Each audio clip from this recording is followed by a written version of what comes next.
നിയമത്തിന്റെ കണ്ണിൽ MLA എന്നോ സാധാരണക്കാരെന്നോ വ്യത്യാസമില്ല, എല്ലാവരും തുല്യരാണ് ആർട്ടിക്കിൾ 14 പ്രകാരം.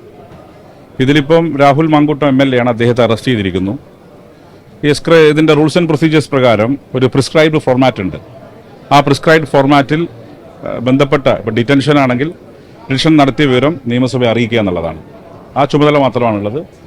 മറിച്ച് നിയമസഭയുടെ പെർസിങ്സിനകത്ത്, നിയമസഭയുടെ ഉള്ളിൽ നിയമസഭാ ഹോസ്റ്റലോ നിയമസഭക്കകത്തോ വെച്ച് അറസ്റ്റ് ചെയ്യണമെങ്കിൽ മാത്രമേ സ്പീക്കറുടെ അനുമതി ആവശ്യമുള്ളൂ. ഇപ്പോൾ അദ്ദേഹത്തെ അറസ്റ്റ് ചെയ്തു. ഇനി അതിൻ്റെ ഫോർമാലിറ്റി ആ റൂൾസ് ആൻഡ് പ്രൊസീജിയേഴ്സിൻ്റെ പ്രിസ്ക്രൈബ്ഡ് ഫോർമാറ്റ് ഞങ്ങൾ അറിയിക്കുക എന്നുള്ളതാണ്.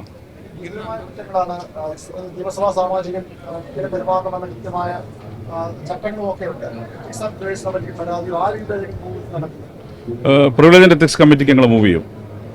ഇത് സ്വാഭാവികമായി ഇത് ആദ്യമായിട്ടാണ് ഇത്തരം ഒരു ഗുരുതരമായ ആരോപണം. വെറുമല്ല, തുടർച്ചയായ ആരോപണങ്ങൾ വന്നുകൊണ്ടിരിക്കുകയാണ്. തുടർച്ചയായ ആരോപണങ്ങൾ വന്ന പശ്ചാത്തലത്തിൽ പ്രിവിലേജ് ആൻഡ് എത്തിക്സ് കമ്മിറ്റിക്ക് ഞങ്ങൾ മൂവ് ചെയ്യും. പരാതി കിട്ടിയാൽ മാത്രമാണ്. അത് പരാതി ലഭിക്കും. ചില ആൾ വിളിച്ച് ചോദിച്ചിട്ടുണ്ട് MLA മാർ. അപ്പോൾ അത് സ്വാഭാവികമായിട്ടും ഞങ്ങൾ ആ നിലയിൽ മൂവ് ചെയ്യും. പിന്നെ ഡിസ്ക്വാളിഫിക്കേഷനും മറ്റു കാര്യങ്ങളും അത് ലീഗൽ പോയിന്റ്, ലീഗൽ എക്സ്പേർട്സുമായി ഞങ്ങൾ ചർച്ച ചെയ്യും. ഇത് ഇത്തരം ഒരു പശ്ചാത്തലത്തിൽ ഡിഫക്ഷന് സാധ്യതയുണ്ടോ എന്നുള്ളത് ലീഗൽ എക്സ്പേർട്സുമായി ചർച്ച ചെയ്തതിനു ശേഷം തീരുമാനിക്കും. അതൊക്കെ കോൺഗ്രസ് പാർട്ടി പുറത്താക്കിയതല്ല. അതിലിപ്പോൾ സ്പീക്കർക്ക് പ്രത്യേകിച്ച് റോളൊന്നുമില്ല. അവരുടെ പാർട്ടിക്ക് ആരെയും പുറത്താക്കാനും എടുക്കാനും തിരിച്ചെടുക്കാനുള്ള അവകാശമുണ്ട്.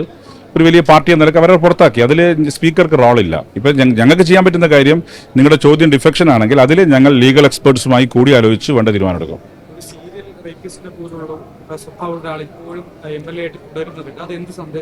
ഞാൻ പറഞ്ഞല്ലോ, അത് തെറ്റായ സന്ദേശമാണ് നൽകുന്നത്. പക്ഷേ ഞങ്ങൾക്ക് നിയമത്തിനടി ഉള്ളിൽ നിന്നുകൊണ്ടേ പെരുമാറാൻ പറ്റും. അതുകൊണ്ടാണ് ഞങ്ങൾ പറഞ്ഞത് നിയമവിദഗ്ധന്മാരുമായി കൂടി ആലോചിച്ച് വേണ്ട തീരുമാനമെടുക്കും.